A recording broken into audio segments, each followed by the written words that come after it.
اور خداوند ایسے حالات پیدا کر دیتا ہے کہ خدا کے لوگ ان تک رسائی کریں اور خدا کے لوگ انہیں اس لامحدود کفارے کے بارے میں بتائیں جو خداوند یسوع مسیح نے صلیب پر اپنے لوگوں کے لیے دیا ہے۔ رابطہ کرنا عملی طور پر ناممکن ہوتا ہے، وہیں پر دوسری طرف یہ بات بھی ہے کہ ان کی طاقت کا مقام انہیں یہ سوچنے پر مجبور کر سکتا ہے کہ انہیں کسی چیز کی ضرورت نہیں، مگر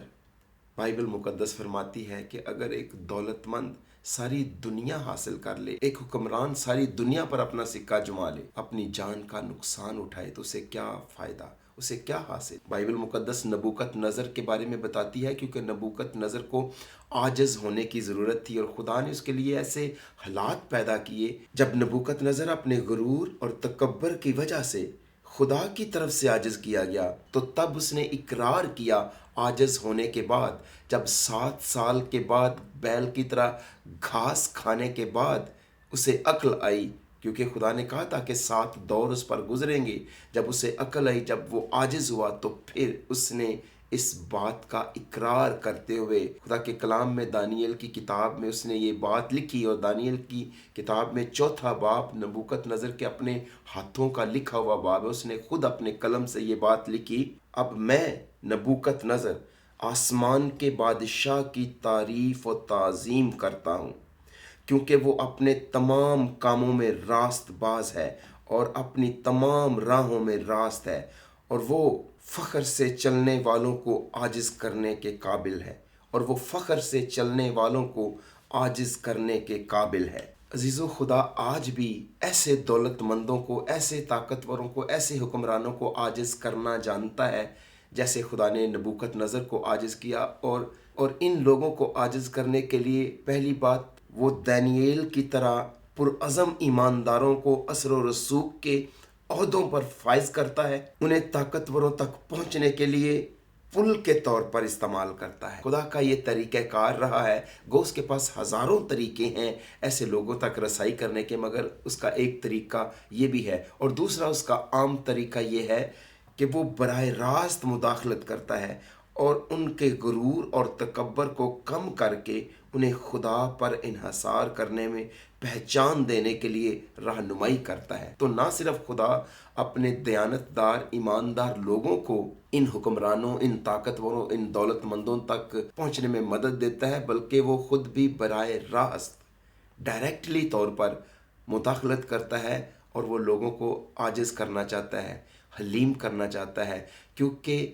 وہ نہیں چاہتا کہ کوئی شخص ہلاک ہو، کیونکہ اس نے دنیا سے ایسی محبت رکھی ہے کہ اپنا اکلوتا بیٹا بخش دیا ہے، اور اس لیے وہ چاہتا ہے کہ اس کے بیٹے یسوع مسیح کی نہ صرف پہلی آمد کی خوشی کو ہی سیلیبریٹ کیا جائے، بلکہ اس کے اکلوتے بیٹے یسوع مسیح کی موت کے تمام فوائد بھی حاصل کیے جائیں، کیونکہ وہ امیروں، دولت مندوں، طاقتوروں کا لامحدود کفارہ ہے۔ اس لیے عزیزان من، میں یہ عرض کرنا چاہتا ہوں کہ بہت سے لوگ آسمان میں آپ نہیں دیکھیں گے جنہوں نے بڑی دھوم دھام کے ساتھ، بڑے جوش و خروش کے ساتھ کرسمس تو منائے ہوں گے، ڈیکوریشنز تو کرسمس کی ہوں گی، جنہوں نے بڑے دن بڑی خوشی سے منائے ہوں گے، خداوند یسوع مسیح کی پہلی آمد کو انہوں نے دنیا کی رنگ رلیوں کے ساتھ بڑے جوش و خروش سے منایا ہوگا، مگر وہ آسمان میں آپ نہیں پائیں گے، اس لیے کہ انہوں نے کرسمس کی خوشیاں تو منائی ہوں گی، کرسمس تو سیلیبریٹ کیے ہوں گے، مگر انہوں نے اس کے بیٹے کی موت یا اس کی بیٹے کی صلیب سے پورا فائدہ حاصل نہیں کیا ہوگا، اس کفارے کو انہوں نے اپنے لیے اپنایا نہیں ہوگا، اس لیے وہ لوگ آسمان سے محروم ہو جائیں گے۔ دوسرے سلاطین کے 5ویں باب میں بائبل مقدس کے اندر ایک ایسے نامور طاقتور سپہ سالار کی کہانی ملتی ہے، نعمان شام میں ایک عظیم شخص تھا۔ ایک لڑکی کا استعمال کرتے ہوئے خدا نے اس کی رہنمائی الیشا نبی کی طرف کی تاکہ وہ اپنے کوڑ سے شفا پائے۔ اس وقت نعمان نے اپنی زندگی خدا کے حوالے کر دی اور اس کی خدمت کرنے کا فیصلہ کیا۔ جس چھوٹی بچی کو خدا نے نعمان کی شفا کا ذریعہ بنایا تاکہ وہ الیشا نبی تک پہنچے، یہ بچی اس ملک کی نہیں تھی، یہ بچی اسرائیل سے اغوا کر کے یا اسرائیل سے اٹھا کے دشمن لے گئے تھے، اور وہاں جا کے اسے نعمان کے گھر میں نکرانی کے طور پر رکھا گیا تھا۔ یہ بچی جس کا کردار ایک خدا خوف گھرانے کے اندر تعمیر کیا گیا تھا، اس نے دشمنوں کے گھر میں جا کر دشمنوں کے ساتھ رہ کر دشمنوں کا کلمہ نہیں پڑھ لیا، بلکہ اس نے اپنے زندہ یہوہ خدا کی گواہی دی، اور جب اس نے دشمنوں کی وہ تکلیف دیکھی تو اس نے دشمنوں کے لیے محبت کا اظہار کیا۔ اس نے کہا ہائے کاش میرا آقا کا سامریہ میں ہوتا اور وہاں کا جو نبی ہے وہ میرے آقا کو اس کے کوڑ سے شفا دیتا۔ یہ بات نعمان کی بیوی تک پہنچی، نعمان کی بیوی نے نعمان سے کہی، اور نعمان بادشاہ کا خط لے کر سامریہ میں الیشا نبی کے پاس پہنچ گیا۔ وہ متکبر تھا، وہ چاہ رہا تھا کہ نبی میرے سامنے خود آ کے اپنا ہاتھ آسمان کی طرف اٹھا کے دعا کرے، مجھے دعا دے اور مجھے ایسے ہی رخصت کرے، لیکن خدا کے بندے نے اسے کہا تو دریائے یردن میں جا کے 7 غوطے لگا۔ چونکہ نعمان ایک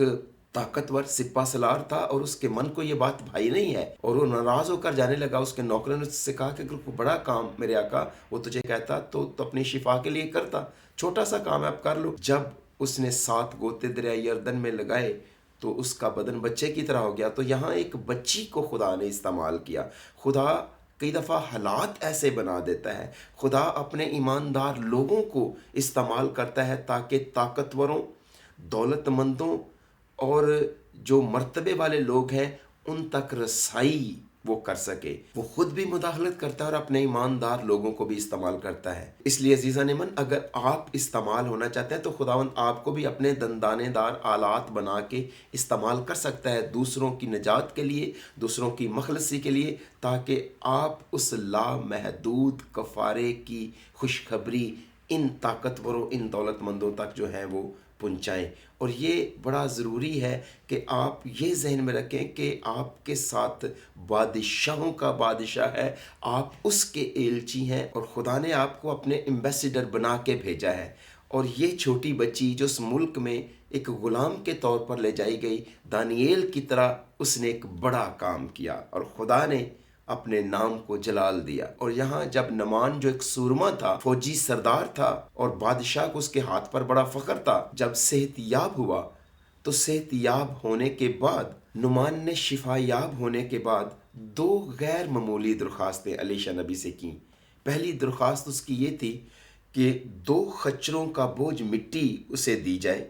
کہ وہ زندہ خدا کی عبادت کے مقصد سے اسرائیل سے واپس شام میں لے جائے، کیونکہ اس نے کہا کہ میں جان گیا ہوں کہ آسمان کے خدا کے سوا کوئی اور معبود نہیں ہے، اور اب سے آئندہ سے تیرا خادم کسی اور معبود کی عبادت نہیں کرے گا بلکہ خدا کی جو آسمان اور زمین کا مالک ہے عبادت کرے گا۔ تو اس ایک واقعے نے نعمان کی زندگی بدل دی، اور شفا یاب ہونے کے بعد اس نے اپنی زندگی خدا کو دے دی۔ اور آج لوگ شفا کا دعویٰ کرتے ہیں، لیکن شفا ملنے کے بعد بھی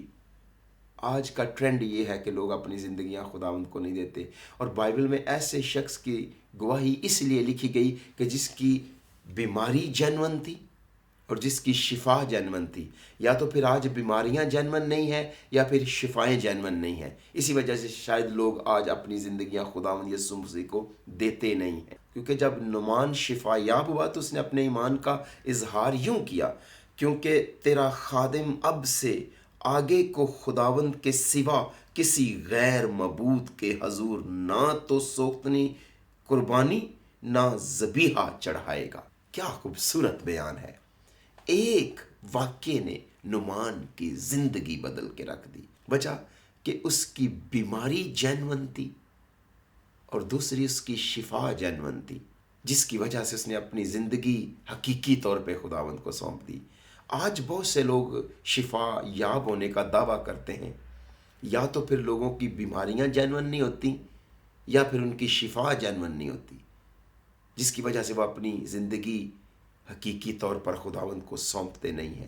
لیکن چونکہ ہم یہ دیکھ رہے ہیں کہ نعمان کو بڑھنے کے لیے وقت کی ضرورت تھی، ایک ہی دن میں شفا ملی، ایک ہی دن میں اس نے اپنی زندگی خداوند کو دے دی، اور اس کے پاس خدا کے بارے جاننے کا زیادہ وقت نہیں تھا، اور اس کو ضرورت تھی کہ وہ خدا کو جانے۔ خدا کو جاننے میں اسے وقت کی ضرورت تھی۔ شفا یاب ہونے کے بعد نعمان کی الیشا نبی سے دوسری درخواست اس کے ایمان کی سچائی کو ظاہر کرتی تھی، لیکن اس درخواست کے اندر گناہ کرنے کی اجازت مانگنا تھا۔ اور اس نے یہ درخواست کی، پر اتنی بات میں خداوند تیرے خادم کو معاف کرے کہ جب میرا آقا پرستش کرنے کے لیے رمون کے مندر میں جائے اور وہ میرے ہاتھ پر تکیہ کرے اور میں رمون کے مندر میں سرنگوں ہوں، تو جب میں رمون کے مندر میں سرنگوں ہوں تو خداوند اس بات میں تیرے خادم کو معاف کرے۔ تو جو درخواست اس نے کی کہ میرا مالک رمون کا پرستار ہے، جب میں اس کے ساتھ جاؤں کیونکہ میں اس کا باڈی گارڈ ہوں، میرے ہاتھ پر تکیہ کرتا ہے، تو مجھے اپنے مالک کے آقا کے بادشاہ کے ساتھ رمون کے مندر میں اس دیوتا کے آگے جھکنا پڑے گا، تو میرا مالک مجھے معاف کر دے۔ بے شک وہ دل سے کہہ رہا تھا، دوسرے لفظوں میں وہ گناہ کرنے کی اجازت مانگ رہا تھا کہ مجھے یہ گناہ کرنے کی اجازت دی جائے۔ جس طرح اس کا بدن ایک نیو بورن بیبی کی طرح تھا، اسی طرح اس کی بات اور اس کا ایمان بھی ایک نیو بورن بیبی کی ہی طرح تھا۔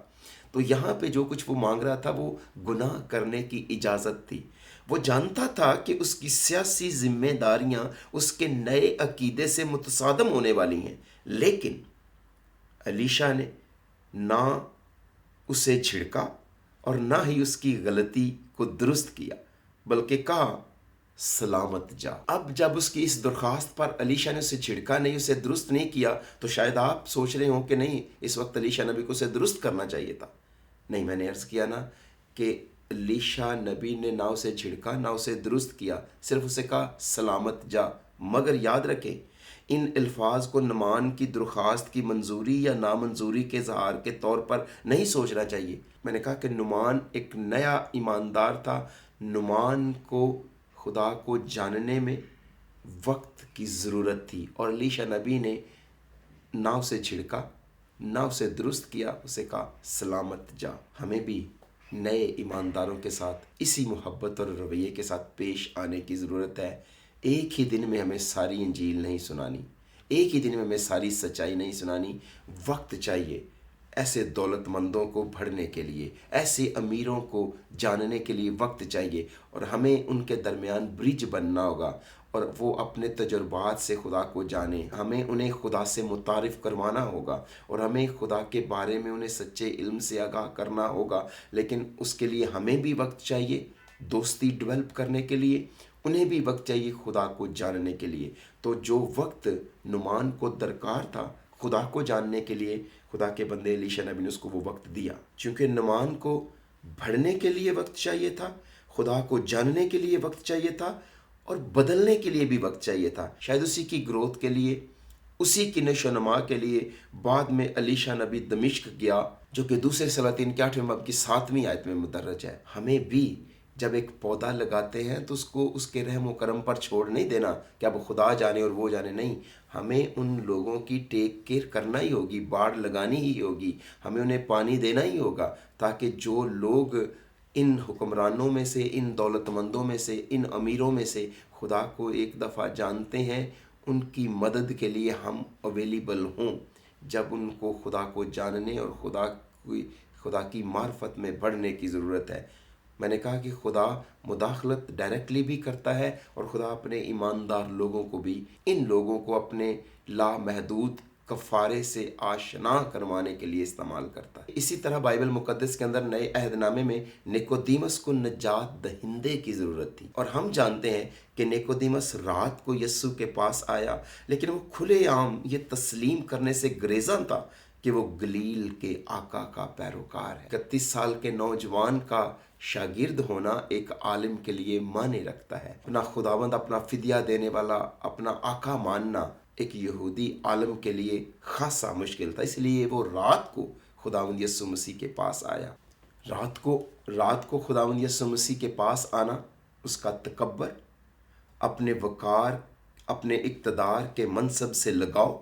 اور ساتھیوں کی طرف سے مسترد ہونے کا خوف تھا۔ اور آج ایسے بے شمار لوگ ہیں جنہیں اپنے اقتدار کے منصب سے بڑا لگاؤ ہے، ان کے اندر تکبر ہے، اور دوست انہیں رد نہ کر دیں، اس لیے وہ بھی خداوند یسوع مسیح کے پاس چپکے سے آنا چاہتے ہیں، اور ہمیں حکمت کا مظاہرہ کرنا ہوگا۔ عزیز خدام، عزیزان من، خدا کے ایمانداروں، کہ ہمیں ایسے لوگوں کو ایکسپوز کرنے کی ضرورت بھی نہیں ہے۔ خداوند یسوع مسیح نے نیکودیمس کی گواہی بنا کے اپنے لوگوں کو یا پبلک میں نہیں سنائی کہ میرے پاس رات کو نیکودیمس آیا تھا تو میں نے تو اس کو سکھایا ہے، میں نے تو اس کو بتائی ہیں ساری باتیں، نہیں۔ خداوند یسوع مسیح بہت بڑے رازدار ہیں، وہ کسی کا راز افشا نہیں کرتے، اور ہمارے پاس بھی وہی روح، وہی مائنڈ ہونا چاہیے جو ہمارے یسوع مسیح کا تھا۔ جب ایسے لوگ ہم تک رسائی کریں تو ہم ان کو ایکسپوز کرنے کی بجائے ان کے رازدار بنیں، تاکہ مسیح تک پہنچنے کے لیے وہ راستہ بنا سکیں، نہ کہ ہم ان کے راستے میں رکاوٹ بنیں۔ اس لیے خداوند یسوع مسیح کی طرح خدمت میں آگے بڑھنا اور ان امیر لوگوں تک، مرتبے والوں تک اس لامحدود کفارے کو پیش کرنا ہی دنائی کے ساتھ، حکمت کے ساتھ ہمارا اولین فریضہ ہونا چاہیے، جو ہمیں حکمت سے ادا کرنا ہو۔ یاد رکھیے، جس طرح خدا نیکودیمس کے دل کو جانتا تھا، اسی طرح خدا تمام امیروں اور طاقتوروں کے دلوں اور ضروریات کو جانتا ہے، خواہ ان کا ماضی کچھ بھی کیوں نہ ہو، خواہ ان کا ماضی کیسا بھیانک بھدا کیوں نہ ہو، خدا ان کے دلوں کو جانتا ہے، کیونکہ خدا جانتا ہے کہ انہیں خدا کے لامحدود کفارے کی ضرورت ہے، اور اس لیے خدا ان تک رسائی کرنا چاہتا ہے۔ وہ ان کی ہلاکت نہیں چاہتا، وہ ان سے محبت کرتا ہے، کئی دفعہ حالات ایسے پیدا کر دیتا ہے کہ وہ ان تک پہنچ سکے ڈائریکٹلی بات کرنے کے لیے، اور کئی دفعہ وہ اپنے ایمانداروں کو وہاں پہنچا دیتا ہے۔ خدا نیکودیمس کے ساتھ صبر سے پیش آیا، حتیٰ کہ اس نے اسے مسیح کی خدمت کے نازک لمحات میں یسوع کی زندگی بچانے کے لیے استعمال۔ اگر خدا نیکودیمس سے صبر کے ساتھ پیش نہ آیا ہوتا تو ان نازک لمحات میں نیکودیمس خداوند یسوع مسیح کی جان صلیب سے پہلے بچانے میں کامیاب نہ ہو سکتا، اور خدا نے اس کو استعمال کیا تاکہ یسوع مسیح کی موت وقت سے پہلے نہ ہو، صلیب سے پہلے نہ ہو، اور خدا نے اپنے ایسے بیٹے کو ایسے منصب پر رکھا ہوا تھا کہ جب وہ وقت آیا تو خدا نے اس کو اس کی خدمت سے آشنا کیا، اس کے دل کو چھوا، اور نیکودیمس کو نجات دہندہ مل گیا جس کا وہ متلاشی تھا۔ اور خدا ان لوگوں کو ہی بلاتا ہے جو متلاشی ہیں، جو صداقت شناس ہیں، جو سیکھنا چاہتے ہیں، جو سننا چاہتے ہیں، پھر ایسے لوگوں تک وہ اپنے ایماندار بیٹوں کو بھیجتا ہے، اپنی ایماندار بیٹیوں کو بھیجتا ہے، اور خود ان سے براہ راست کلام بھی کرتا ہے۔ جو کچھ اس رات خداوند یسوع مسیح نے نیکودیمس سے فرمایا، جب نیکودیمس نے یسوع کو آسمان اور زمین کے درمیان اونچے پر چڑھا دیکھا، جس طرح موسیٰ نے سانپ کو بیابان میں اونچے پر چڑھایا، وہ بلا شبہ جان گیا تھا کہ اسے نجات دہندہ مل گیا ہے۔ اس کی پرواہ نہ کرتے ہوئے کہ اس کے ساتھی اس کے بارے میں کیا سوچتے ہیں، اس نے یسوع کے دفن کے اخراجات اٹھانے کا فیصلہ کیا، اور اس نے خداوند یسوع مسیح کے جسد خاکی کو قبر میں رکھوانے، دفنانے کے سارے اخراجات جو تھے وہ ادا کیے۔ عزیزو، چونکہ نیکودیمس کو نجات دہندے کی تلاش تھی، اور خدا نے اسے نجات دہندے سے متعارف کروایا۔ نیکودیمس یسوع مسیح اور اس کے بدن کے دفاع میں آگے آیا، اور مزید محتاط ہونے اور سوال کرنے کی ضرورت ہی نہ رہی۔ اس نے شاگردوں کے ایمان کی حوصلہ افزائی کی، اور یروشلم میں چرچ کو برقرار رکھنے اور انجیل کے کام کو آگے بڑھانے میں اپنی دولت کا استعمال کیا۔ لیکن یہ اس وقت ہوا جب نیکودیمس نے نجات دہندہ کو پا لیا، اور نجات دہندہ تک رسائی کرنے کے لیے کسی نہ کسی نے خداوند یسوع مسیح کے ساتھ نیکودیمس کی میٹنگ کا رات کو انتظام کیا۔ ہمیں بھی ان امیروں، ان دولت مندوں، ان حاکموں کی میٹنگ کا انتظام خداوند یسوع مسیح کے ساتھ کرنا ہوگا۔ کوئی بھی دولت مند خداوند یسوع مسیح کے لیے اپنا دل اور اپنی دولت پیش نہیں کر سکتا جب تک وہ اسے جان نہ لے۔ جہاں اسے جاننے کے لیے دولت مندوں کو وقت کی ضرورت ہے، جہاں انہیں عاجز ہونے کی ضرورت ہے، جہاں انہیں اسے نجات دہندہ کے طور پر قبول کرنے کی ضرورت ہے، وہیں دولت مندوں کو، وہیں حاکموں اور امیروں کو اپنی ترجیحات قائم کرنے کی ضرورت ہے، اپنی پریورٹیز کو اسٹیبلش کرنے کی ضرورت ہے کہ کس چیز کو وہ کون سا درجہ دیں۔ کیونکہ بائبل مقدس میں خداوند یسوع مسیح نے فرمایا، کیونکہ متی 19 باب کی 24 آیت میں جب اب یسوع مسیح کی بات پڑھتے ہیں کہ انہوں نے کہا اونٹ کا سوئی کے ناکے سے گزر جانا آسان ہے، لیکن دولت مند کا خدا کی بادشاہی میں داخل ہونا مشکل ہے۔ کیا اونٹ کا سوئی کے ناکے سے گزرنا آسان ہے؟ کیا ایک امیر آدمی کو بچایا جا سکتا ہے؟ آپ سوچئے، کیا اونٹ کا سوئی کے ناکے میں سے گزرنا آسان ہے؟ کیا امیر آدمی کو بچایا جا سکتا ہے؟ دوسری طرف اگر ایک امیر آدمی کو نہیں بچایا جا سکتا تو پھر کون بچ سکتا؟ کون نجات پا سکتا ہے۔ عزیزان من، کوئی کتنا ہی امیر کیوں نہ ہو، کوئی بھی اپنی روح کی نجات نہیں خرید سکتا۔ امیروں کو نجات کی اتنی ہی اشد ضرورت ہے جیسے کہ کسی اور کو۔ پیسہ جو کچھ بھی خرید سکتا ہو، موت سے چھوٹ نہیں خرید سکتا۔ مزید برآں یسوع نے یہ نہیں کہا کہ ایک امیر آدمی کو بچایا نہیں جا سکتا، بلکہ یہ کہا کہ دولت مند کا آسمان کی بادشاہی میں داخل ہونا مشکل ہے۔ انہوں نے ناممکن تو نہیں کہا، انہوں نے کہا مشکل ہے۔ اگر ایک امیر اپنی پریورٹیز کو اسٹیبلش نہیں کرتا، اپنی ترجیحات کو قائم نہیں کرتا، تو اس کے لیے مشکل ہو سکتا ہے مگر ناممکن نہیں ہے اگر وہ اپنی پریورٹیز کو اسٹیبلش کرتا ہے۔ آپ کو یاد ہوگا ایک امیر نوجوان، ایک امیر حکمران خداوند یسوع مسیح کے پاس ہمیشہ کی زندگی کے لیے آیا، نجات کا وارث ہونے کے لیے آیا۔ امیر نوجوان کے ساتھ یسوع کی بات چیت ظاہر کرتی ہے کہ دولت کا جال کتنا خطرناک ہو سکتا ہے۔ اگر یہ لوگ محتاط نہیں ہیں تو ان کی دولت واقعی نجات کی راہ میں رکاوٹ بن سکتی ہے۔ محتاط ہونے کی ضرورت ہے، پریورٹیز سیٹ کرنے کی ضرورت ہے، یاد رکھنے کی ضرورت ہے کہ دولت کا جال بڑا خطرناک ہو سکتا ہے، کیونکہ دولت انسان کو یہ کہنے کے لیے اکسا سکتی ہے کہ اسے کسی چیز کی ضرورت نہیں ہے، مگر یسوع مسیح نے آغاز ہی میں فرمایا کہ اگر انسان ساری دنیا حاصل کر لے اور جان کا نقصان اٹھائے تو اسے کیا فائدہ ہے۔ لہٰذا ایک امیر شخص کے لیے آسمان کی بادشاہی میں داخل ہونے کے لیے اسے اپنی ترجیحات کو بدلنا ہوگا، خدا کو پہلے رکھنا ہوگا، خدا کو اول درجہ دینا ہوگا، اپنے سارے دل، اپنی ساری جان اور اپنی ساری طاقت اور عقل سے۔ جو شخص خدا سے محبت رکھتا ہے وہ نجات پائے گا، وہ ہمیشہ کی زندگی پائے گا۔ زکئی کی بات کریں تو زکئی نے اپنی ترجیحات بدل دیں۔ وہ جانتا تھا کہ اسے اپنی زندگی میں کچھ تبدیلیاں لانی ہوں گی، خاص طور پر ان کا تعلق اس کی دولت سے تھا۔ بدقسمتی سے امیر نوجوان نے ایسا نہیں کیا۔ غور کریں، یسوع نے زکئی کو نہیں کہا کہ وہ اپنے پاس جو کچھ تھا بیچ دے اور غریبوں کو دے دے، جیسا کہ اس نے اس امیر نوجوان سے کہا تھا۔ لیکن جب زکئی نے اپنی ترجیحات اسٹیبلش کی تو اس نے خداوند یسوع مسیح کے کہے بغیر کہا، اے خداوند، میں اپنا آدھا مال غریبوں کو دیتا ہوں، اور اگر میں نے کسی کا ناحق لیا ہو تو اسے 4 گنا ادا کرتا ہوں۔ یہی وہ دل تھا جس نے یسوع مسیح کو دل سے قبول کیا تھا، اور یہی خدا چاہتا ہے کہ ہر دولت مند اپنی ترجیحات کو قائم کرے، اپنی پریورٹیز کو اسٹیبلش کرے، کیونکہ خدا کسی بھی شخص کی ہلاکت نہیں چاہتا، اور خدا چاہتا ہے کہ لوگ نجات پائیں، لوگ زندگی پائیں اور کثرت سے پائیں۔ اس لیے خدا ان امیروں کے لیے ایک لا محدود کفارہ رکھے ہوئے ہے، جسے وہ چاہتا ہے کہ وہ گلے سے لگا لیں، وہ امبریس کر لیں، وہ اپنے بازوؤں میں اس کفارے کو بھر لیں، تاکہ ان کی ابدی نجات، ابدی خلاصی اور ابدی مخلصی ہو جائے۔ نئے عہد نامے میں ارمتیا کا رہنے والا یوسف بھی ایک امیر آدمی تھا جس سے تعاون کرنے کی ضرورت تھی۔ جیسے امیروں کو اپنی ترجیحات قائم کرنے کی ضرورت ہے، جیسے نبوکت نظر کو عاجز ہونے کی ضرورت تھی، جیسے نعمان کو خدا کو جاننے کے لیے وقت کی ضرورت تھی، جیسے نیکودیمس کو نجات دہندے کی ضرورت تھی، اسی طرح وہیں پہ ارمتیا کے رہنے والے یوسف کو تعاون کرنے کی ضرورت تھی، جو کہ اس نے کیا، چونکہ وہ ایک امیر آدمی تھا اور بائبل مقدس میں اس کے بارے میں لکھا ہوا ہے۔ ان باتوں کے بعد ارمتیا کے رہنے والے یوسف نے، جو یسوع کا شاگرد تھا لیکن یہودیوں کے ڈر سے خفیہ طور پر،